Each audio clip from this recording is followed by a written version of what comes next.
Bonfire Night Safety Tips. Tip 9.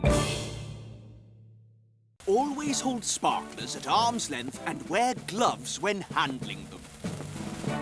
Once you've finished, put them in a bucket of water. OK, Sam.